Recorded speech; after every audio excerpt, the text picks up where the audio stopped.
So hello no, ngayon no, ang pag-usapan ito tungkol sa nangyayari dito sa mundong ito no, sa atin dito sa Pilipinas especially.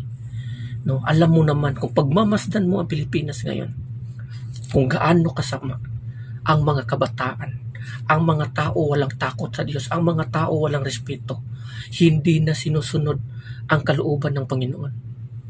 Kahit pa maraming mga tao na nagpatawag sa kanilang mga sarili ng mga relihiyoso, mga tao no, na hindi rin sumusunod sa kalooban ng Panginoon. Huwag sana nating dagdagan ang ating mga kasalanan kasi darating talaga ang araw na hahantong ito sa kamatayan, kundi pagsisihan natin ang ating kasalanan. Pumunta ka dyan sa mga city na yan, makikita mo ang mga tao talaga, parang mga robot na gumagalaw. Maraming mga taong pumapasok sa simbahan spiritually dead, the living dead person. Buhay yung mga katawan, patay ang kaluluwa. Di ba anong sabi ni Apostol Pablo? Dapat mong iwasan ang mga taong mga gumagawa ng kasamaan. Ngunit ito, ang sinasabi ko sa inyo ay huwag kayong makihalubilo sa isang tao na nagpatawag sa kanyang sarili na siya ay Kristiyano, ngunit sexual immorality, greedy, o lahat ng uri ng mga kasamaan na yan ay mga pumapasok pa rin sa loob ng mga simbahan na hindi pa rin nagsisisi sa kanilang mga kasalanan. Patuloy pa rin sa paggawa. Makikita mo banal sa loob ng simbahan. Ang mga tao ngayon mas makasalanan pa kaysa sa panahon noon sa Sodoma at Gomora. Anong nangyayari sa Sodoma at Gomora noong unang panahon? Nilalaglag yun ng Panginoon dahil sa kasalanang sexual immorality at lahat ng uri ng kasakiman, kasamaan. Women, sex with women, men, sex with women, LGBTQ. Yan ang inong dahilan. Ngayon, mas malala ngayon. Kasi maraming mga kabataan ngayon ang nabubuntis ng maaga na hindi pa handa sa kanilang sarili. Saan nila nakukuha to? Dahil sa mga burikat no, na nakikita mo dyan sa mga social media no, nakahubad, nakapanty, nakabra, nakapost doon sa mga social media. Laganap ang mga immoral na mga movies, pornographic movies. Makikita na rin sa mga social media. Laganap ang kasamaan ngayon. So nakikita ito ng mga kabataan. At doon ginagawa nila doon sa kanilang mga karelasyon. Kahit nga tanungin mo ang mga tao mga kabataan ngayon patungkol sino si Adan, sino si Iba, hindi nga kilala. Dahil ang mga tao ngayon hindi na alam kung ano ang kalooban ng Panginoon. Ang mga pari, ang mga pastor hindi na nagsasabi ng katotohanan. Ang habol na lamang nila ay mga papuri at pera.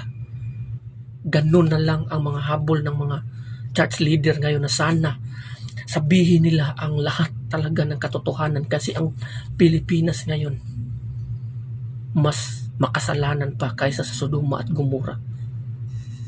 Idolatry, lahat ng uri ng kasakaman, sexual immorality, idolatry, sakim,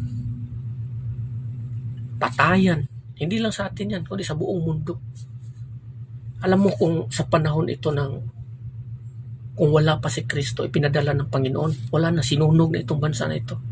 Mas malala pa ito sasapitin kaysa sa Sodoma at Gomora. Binagsak na ito, sinunog na ito, nilaglag na ito. Buti nga every time ang Panginoon magpapadala ng mga super typhoon sa mga city na ito, wala siyang pinatay. May patay siya pero kunti lang, hindi talaga niya inubos na patayin ang mga tao. Di gaya sa nangyayari noon sa Sodoma at Gomora. Inubos niya talaga yung mga tao doon. So magpasalamat tayo dun sa ating Diyos Ama. So kayong mga magulang, turuan nyo ang inyong mga anak patungkol sa pagsunod sa kalooban ng Diyos. Hindi yung suportahan nyo sa kanilang mga ginagawang makamundo. Lalaki yan ang mga bata nyo na suwail. Hindi man magiging suwail sa inyo, suwail yan sa Panginoon. Walang takot sa Diyos, walang respeto sa Diyos. Sa tahanan mismo nagmula yung lahat. Pero ngunit, paano nga ba ninyo tuturuan ng pagsunod ang inyong mga anak, mga kabataan sa pagsunod sa kalooban ng Panginoon kung kayo rin mismo ay hindi rin nakakaalam patungkol sa kalooban ng Panginoon. So, una nito, kayo mismo ang maglilinis sa inyong sarili. Pagkatapos, ayusin nyo ang pamilya nyo, yung mga anak nyo na dapat yung mga anak nyo, uusbong yan lalaki na may takot at respeto sa Panginoon upang hindi sila dadagdag sa mga tao lalaglagin ng Panginoon pagdating ng araw. Panghinayangan nyo sana yung buhay nyo. Huwag kayong mamuhay sa panandaliang aliw sa mundong ito na inu-offer ng demonyo. Minsan makikita mo ang mga demonyo sa pamamagitan ng mga burikat dyan sa mga social media, nakabra, nakapanty, tawag nila passion and sexy. Sexy si Kuan pero hindi nyo alam, trap yan ni Satanas. Yan ay mga prostitute ni Satanas to destroy you, to deceive you.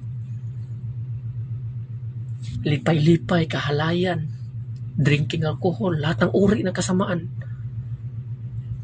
Ang bunga nitong lahat, kamatayan pagdating ng araw. Maniwala kay sa akin, ganyan ang mangyayari. If we continue, na hindi magsisisi sa ating mga kasalanan. Open arms ang ating Panginoon every time na tayo ay magsisi at babalik sa Kanya. Nakilihaging nakabukas ang Kanyang pintuan. Magsasara lang yan sa mga panahon na ang tao namatay na. There is no chance to repent sa mga taong namatay na. Pero as long as nandito pa tayo sa mundong ito, ang Diyos nagbibigay pa sa atin ng isa pang pagkakataon upang magsisi. Kasi nga ayon sa sinabi, mas pipiliin ko na ang isang tao ay magsisi sa kanyang mga kasalanan at magbalik loob sa akin kaysa mamatay sila sa kanilang kasalanan. So kaya nga binigyan tayo ng everyday life. Magising tayo sa umaga, binigyan tayo ng pagkakataon ng Panginoon upang magsisi sa ating mga kasalanan. Bumalik tayo sa Kanya, huwag tayong dumagdag sa mga tao na kinsang mga pangalan hindi nasulat talaga sa libro ng buhay mula pa sa paggawa sa langit at lupa. So huwag tayong dumagdag doon. Gawin natin yung mga bagay na ang Diyos kinalulugdan, na ang Diyos ay pupurihan. So hanggang dito na lang na maraming salamat and God bless everyone. Amen.